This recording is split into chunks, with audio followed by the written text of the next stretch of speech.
This is every cheat pack you should use if you're homeless. When you're living like a nomad, that usually means you're not torching up the area very much, which also means you have to deal with a lot of creepers. That is, unless you take the time to tame a cat, since by just grabbing yourself a feline friend, that'll be enough to keep all these creepers away from you. And phantoms too, which when you're not regularly sleeping in a bed, that's also very appreciated. And while sure it might take some fish to tame them initially, they're an investment that pays off, and a cheap one at that too. And luckily for us, we don't have to just settle for one pet, since by killing some of the skeletons that are giving you problems and using their bones to tame wolves, we can grab just 2 of these and then breed them up until we have our own personal army. And since we're not getting any trouble from creepers now that we have our cat, these wolves will be able to deal with the other mobs that are giving us troubles. You just might also want to dye their collars so that you can keep track of them. Minecraft's only got the one breed of wolf, it can get pretty easy to mix them up. Stop worrying about getting a netherite sword, since the truth is that if you were to get yourself just 3 cobblestone and 2 sticks, you can actually deal more damage. In fact, if you give them both of them sharpness 5, the stone axe will do 12 hit points per hit, whereas the netherite sword only deals 11. And while I'm not saying that an enchanting table's cheap,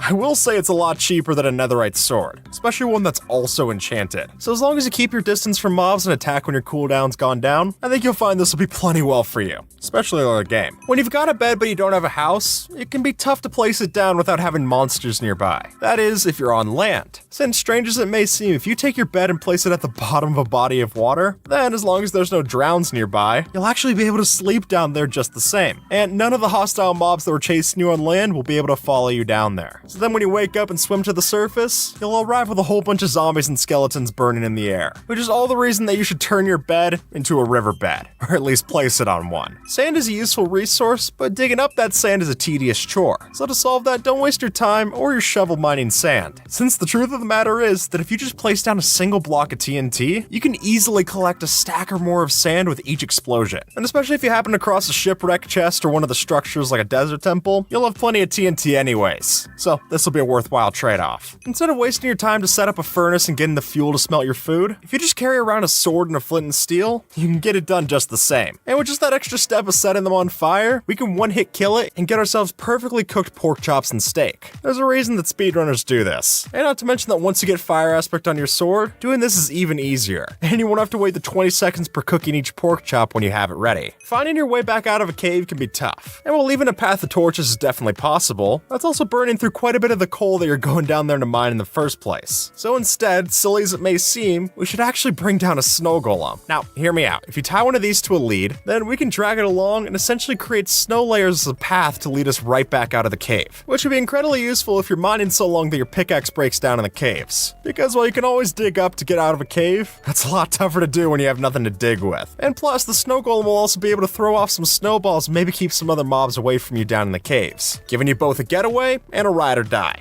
Here's how to make an infinite water source with just 1 water source block. All you're gonna need is 1 bucket of water and 2 pieces of kelp. And while we dig out our regular 2x2 hole, what we would do instead is place our water block 1 block elevated on one of the corners. And then with the 2 pieces of kelp in the alternating corners like this, you'll find that they turn the flowing water into actual source blocks. And there you go. Even if you're in the driest of deserts, you're gonna have infinite water for as long as you need it. Potions are an underrated part of Minecraft survival, and while it can definitely be a chore to have to brew these up, here's a way to cut back on that. Since by just placing a hopper over top of one of your brewing stands, we can essentially queue up a playlist of all the things that we're going to be adding into our potion. So right after the nether wart finishes, it'll put in your ingredient and then put in the modifier after that, making this cheap and efficient, both adjectives that I like. Here's why you should fight your wither inside of the end. Now, not during the dragon fight, that would just overcomplicate things, but rather when you've killed the dragon, then it's worth noting that if you spawn in the wither sideways in this T-shape, it'll be trapped inside of the bedrock portal. And now you can use all of your cheapest tools to kill it off, even on harder difficulties. XP is a valuable resource to have, so you likely want to get a lot of it. But getting a lot of XP doesn't mean that you need to build yourself an XP farm, since the simple truth is that if you head over to the nether, there's plenty of XP lying around in the floor. By just mining nether quartz ore, I think you'll find this is one of the most effective ways of gaining XP at a very high rate. And it's a lot safer than having to kill a bunch of mobs. Plus, nether quartz ore generates frequently and in pretty big veins, both of which means that you're gonna get a lot of this stuff too. So while quartz as a crafting ingredient might not be so useful if you're not building a house or redstone, even if you don't keep any of the item itself, I think this is still worth doing in your next playthrough.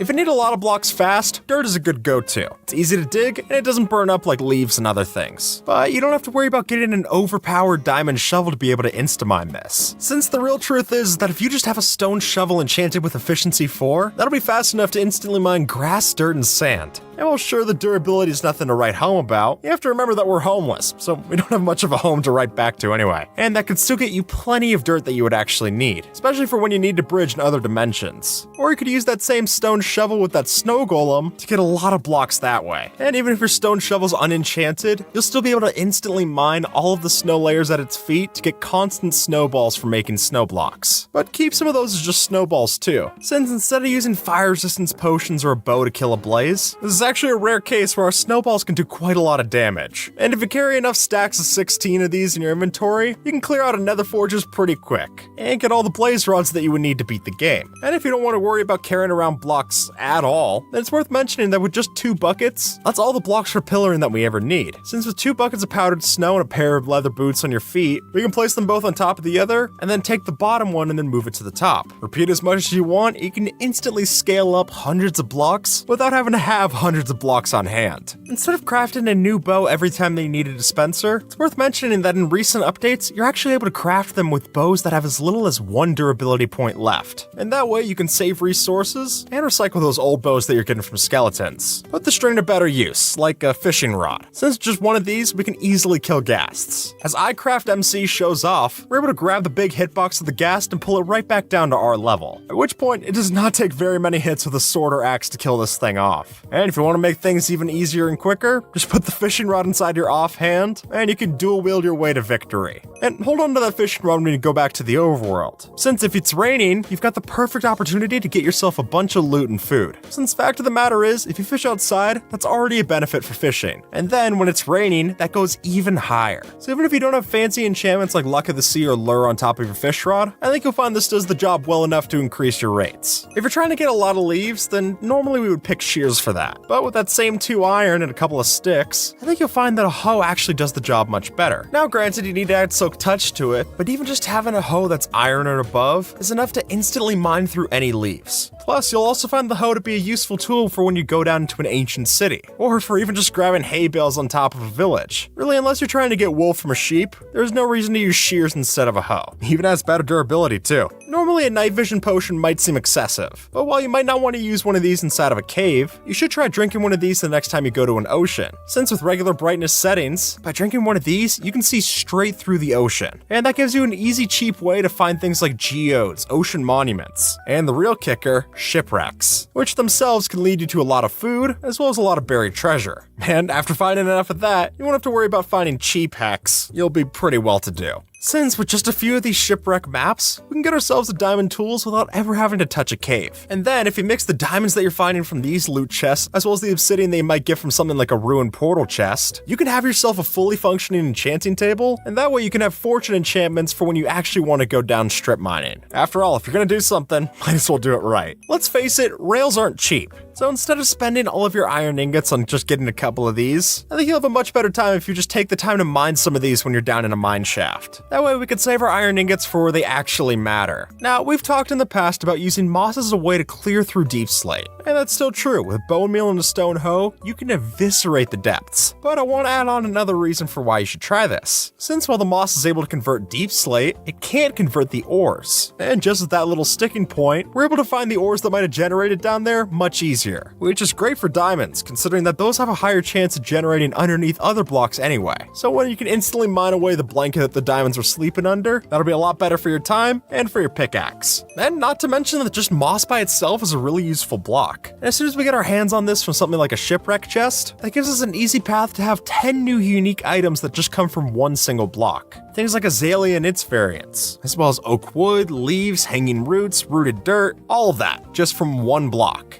And not to mention that you can grind a lot of that down in a composter to also get more bone meal. Repeat the cycle, it gets pretty crazy. And if you don't have arrows, don't worry about crafting them, since while the materials look cheap, they're actually pretty tough to get. So instead, save that flint and turn it into a fletching table to get yourself all of the arrows you need through a villager. By just trading with a fletcher, you can get a stack of arrows for only 5 emeralds. And now you don't have to worry about killing off the entire chicken population just to get yourself a couple of these arrows. And with that, folks, YouTube thinks that you might like this video, so see if they're right and have a good one, alright?